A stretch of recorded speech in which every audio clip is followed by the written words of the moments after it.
Edward Alexander Crowley foi um polêmico ocultista britânico, mago, poeta e escritor que se autodenominou de a Grande Besta 666. Ele foi considerado o homem mais perverso do mundo pela imprensa britânica durante os anos 20 e foi inspiração de diversas músicas, personagens de cinema e histórias em quadrinhos. Hoje vamos falar da vida e da morte de Aleister Crowley.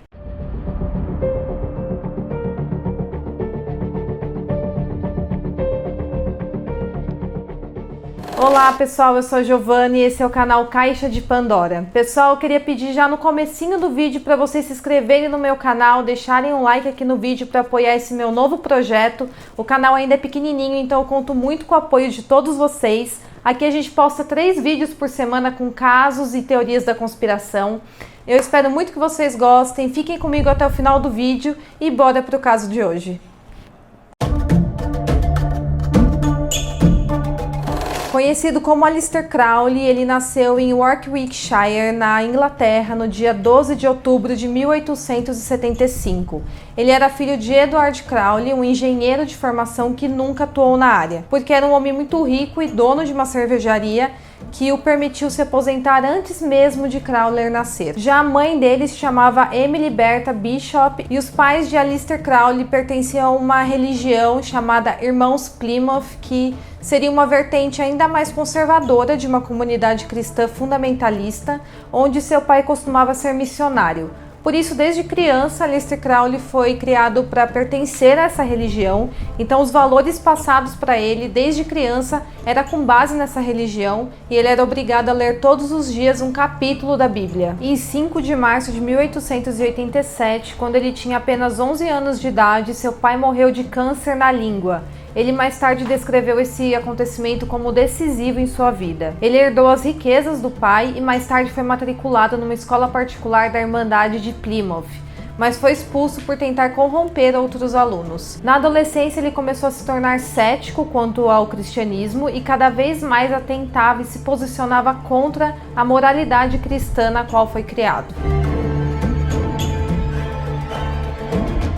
Em 1895, ele ingressou na Faculdade de Filosofia em Cambridge e foi durante esse período, por ter desenvolvido algumas pesquisas em torno do esoterismo, que ele começou a se interessar pelo assunto. Mas logo ele trocou o curso para literatura inglesa e ao longo do tempo foi moldando cada vez mais sua posição contra o cristianismo e foi nessa época que passou a adotar o nome de Aleister Crowley, que não é seu nome de batismo. Ele gostava muito de alpinismo, de poesia e de xadrez, e enquanto estava na faculdade costumava se relacionar com garotas de programa e ia muito a bares e tabacarias. Ele chegou a ter um relacionamento com um homem chamado Herbert Pollitt, que chegou ao fim pelas discordâncias com as ideologias esotéricas de Crowley. Em 1896 foi quando ele teve a primeira experiência com religião, e isso fez ele se aprofundar no ocultismo, misticismo, alquimia e magia.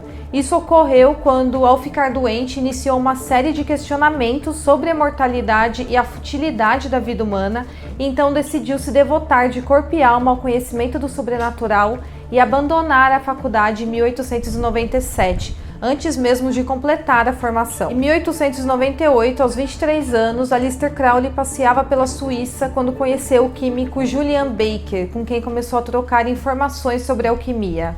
No retorno à Inglaterra, o Julian apresentou a ele o George Cecil Jones, seu cunhado e membro da Irmandade ocultista conhecida como Ordem Hermética da Aurora Dourada. E no dia 18 de novembro de 1898, ele foi iniciado nessa ordem pelo grão-mestre da Irmandade, chamado Samuel Liddell MacGregor Matters. A cerimônia foi realizada no Mark Manson Hall de Londres, que é uma grande loja dos mestres maçons da Inglaterra, e foi nela que Aleister Crowley recebeu o nome de Frater Perdurabo, que quer dizer perdurarei até o fim. Mais tarde, os biógrafos de Aleister Crowley alegaram a possibilidade dele ter se juntado à Ordem Aurora Dourada a pedido do Serviço Secreto Britânico para espionar o fundador da ordem. Nessa mesma época, ele ficava em um quarto de luxo no Cecil Hotel, hotel. Esse hotel tem diversas histórias e anos depois a jovem Elisa Lam morreu no local. Inclusive eu posso trazer esse caso aqui no canal. Agora voltando ao Aleister Crowley, nessa mesma época ele ficava em um quarto de luxo no Cecil Hotel, mas logo ele comprou um apartamento de luxo em Londres. Ali ele separou 2 cômodos diferentes, um para praticar magia branca, que seria o uso de poderes sobrenaturais ou magia para fins bons e altruístas, e outro para magia negra. Pouco tempo depois, ele convidou um integrante da Ordem Aurora Dourada, chamado Alan Bennett, para morar com ele. O Alan foi seu mentor e o ensinou cada vez mais sobre magia e sobre plantas com poderes alucinógenos. Em 1899, ele comprou a mansão Boleskine na Escócia, às margens do Lago Ness, e se mudou para lá. No ano seguinte, o Alan Bennett, que morava com ele, se mudou para Sri Lanka para estudar budismo. Foi nessa mansão que Aleister Crowley desenvolveu um carinho especial pela cultura escocesa, inclusive passou a vestir trajes tradicionais típicos da Escócia, até mesmo durante visitas a outros países. Nessa época ele acabou tendo uma série de desavenças com os membros da Aurora Dourada, e então decidiu se afastar um pouco da ordem e fazer viagens pelo mundo. Em 1900 ele viajou ao México junto com um amigo e lá resolveram escalar diversas montanhas. Foi nessa época que, por recomendação do seu amigo, Aleister Crowley passou a praticar yoga. Depois de deixar o México, um país que ele se transformou um grande apreciador, ele visitou São Francisco, Havaí, Japão, Hong Kong e finalmente foi ao Sri Lanka, onde reencontrou seu amigo Alan Bennett e se devotou ainda mais ao yoga. Foi durante essa visita que Alan decidiu se tornar um monge budista e viajou até a Birmânia, enquanto Aleister Crowley viajou para a Índia para estudar as muitas ramificações do hinduísmo. Em 1902, ele se juntou a alguns alpinistas na Índia e juntos tentaram escalar a segunda montanha mais alta do mundo, que até então nenhum outro europeu tinha tentado escalar. Nessa viagem ele se infectou com influenza e malária. O grupo chegou a atingir 6.000 metros de altura antes de decidirem retornar. Ao retornar à Europa, ele foi para Paris para fazer uma visita ao MacGregor Mathers, o fundador da Ordem Aurora Dourada, e na ocasião eles se desentenderam. É falado que ambos se consideravam os maiores esoteristas vivos e se recusavam a se sujeitar um ao outro. Então ali entre eles havia uma briga enorme de ego. Em 1903 ele se casou com Rose Kelly, que era irmã de um amigo dele, o pintor Gerard Kelly. É dito que ele se casou com ela simplesmente por conveniência, mas com a convivência entre eles acabou se apaixonando de verdade pela mulher. O ano de 1904 foi um divisor de águas para Aleister Crowley, porque foi o ano em que foi revelado um mistério a ele. Essa revelação o perseguiu por toda a sua vida, como uma bênção ou até mesmo como uma maldição.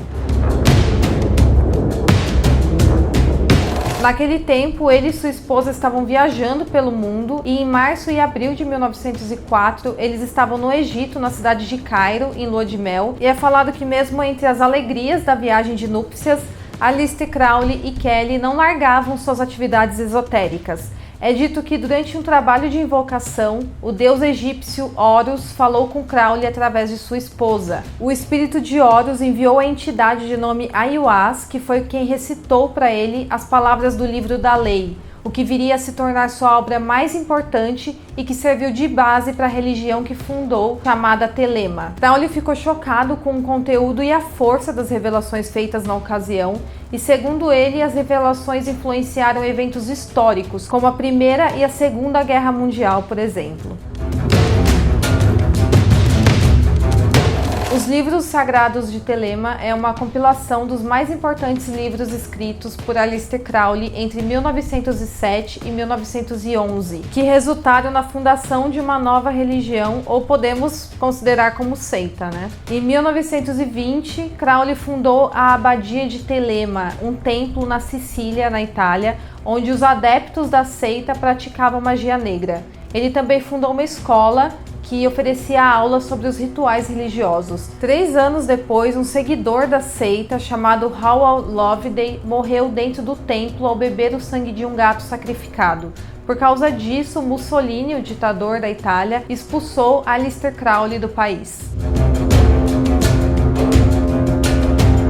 Em 1930, a cidade de Lisboa assistiu a um encontro muito improvável, o do mago ocultista Aleister Crowley com o poeta português Fernando Pessoa. Em setembro de 1930, eles começaram a trocar correspondências, onde Fernando Pessoa corrigia algumas obras de Crowley, e Crowley ficou impressionado com a inteligência do Fernando e fez questão de o conhecer pessoalmente. Durante o encontro, Aleister Crowley pediu ajuda de Fernando Pessoa para fingir que havia cometido suicídio em um lugar chamado A Boca do Inferno, em Cascais, em Portugal.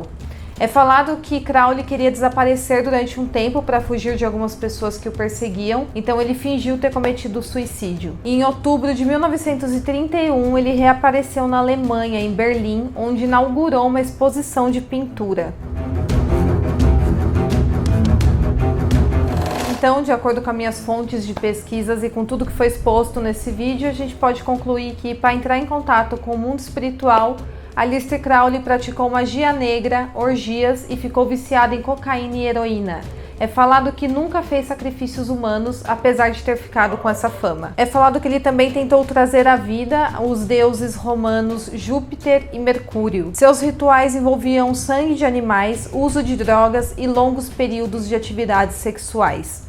Tudo foi descrito com detalhes em seus diários e depois publicados na forma de livros. É falado que após a publicação desses livros, alguns parceiros de Aleister Crowley rapidamente se afastaram dele. Em sua mansão Boleskine, na Escócia, Crowley fez os mais diversos rituais macabros, onde chegou a invocar 12 demônios. Desde então é falado que a casa ficou marcada por tragédias que ocorreram lá dentro, mesmo depois de ser vendida em 1913. É falado que o Major Edward Grant, dono do imóvel nos anos 1960, cometeu suicídio deitado na cama onde Aleister Crowley dormia. Já Jimmy Page, guitarrista do Led Zeppelin, que também foi dono do imóvel, tinha medo de dormir no local. Em 1915, a mansão pegou fogo misteriosamente e nos dias de hoje o local se encontra em ruínas. Aleister Crowley teve uma única filha com sua esposa Rose.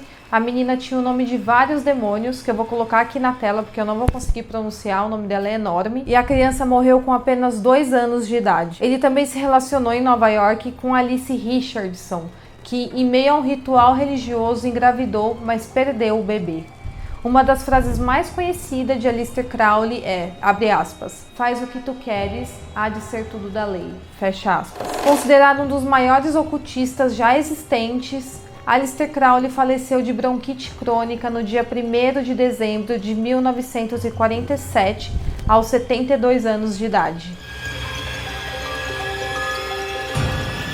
Ele se tornou popular nos dias atuais em grande parte por causa das referências feitas a ele no rock and roll dos anos de 1960 e 1970 pelas bandas Led Zeppelin, Rolling Stones, Iron Maiden, The Beatles e Black Sabbath, e pelos cantores Ozzy Osbourne, David Bowie e Raul Seixas. Os primeiros a citar Crowley em sua obra foram os Beatles. Os 4 membros da banda acreditaram que Crowley era uma personalidade influente o bastante para ser colocado na capa de um de seus discos. Isso influenciou outros artistas a conhecerem as obras de Crowley, que faziam uma boa combinação com rock and roll. O Raul Seixas também, o cantor e compositor brasileiro, foi um grande divulgador e seguidor das obras de Aleister Crowley. Suas principais canções sobre Crowley e a Telema são Sociedade Alternativa, Novo Ion, Loterias de Babilônia e A Lei. Já Ozzy Osbourne fez uma das principais e provavelmente a mais explícita referência musical a Crowley,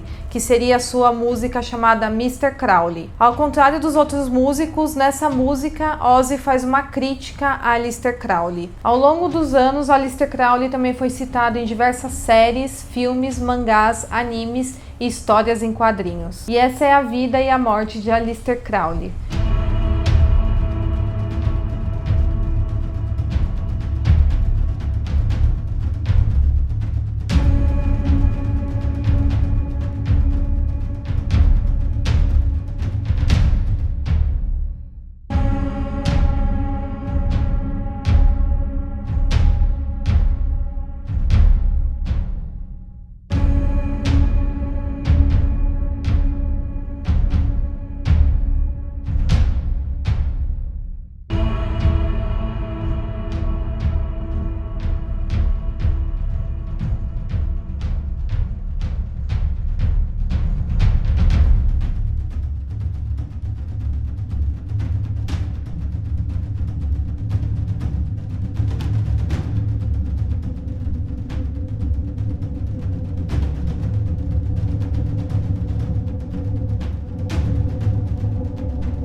Pessoal, eu espero muito que vocês tenham gostado do vídeo. Não se esqueçam de curtir e se inscrever aqui no meu canal. Eu espero muito que vocês tenham gostado e até o próximo vídeo.